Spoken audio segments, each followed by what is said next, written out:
Well, here we are at New York Comic Con to talk about Dirk Gently. Okay, maybe we can just start off. Just tell us a bit about your character. He's kind of an unusual sort, isn't he? Yeah, Dirk is the most unusual character I've ever played. So he's a detective, but he's a really bad detective. He's a holistic detective, which means that he has this kind of sort of psychic superpower where he receives like messages and intuitions and hunches from the universe. So it's not something that he just believes in, it's actually real. He sees tangential connections in everything. But Dirk's problem is that he doesn't know what to do with any of them. So he's just a mass of sort of intuition and impulse and compulsiveness, which gets him into a lot of trouble. What is his relationship like with your co-star Elijah Wood, his character? Well, I think Dirk and Todd really need each other.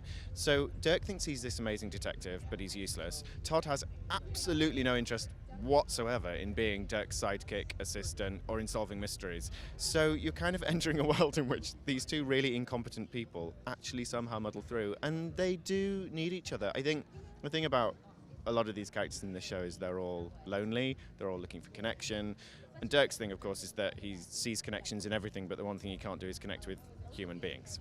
That's interesting. It's sort of, in a way, maybe ties into a bigger theme in the world these days with when we're all staring at our iPhones and things like that. But do you guys talk at all about that when making the show? Like if you are trying to kind of bring a modern feel to to Dirk Gently?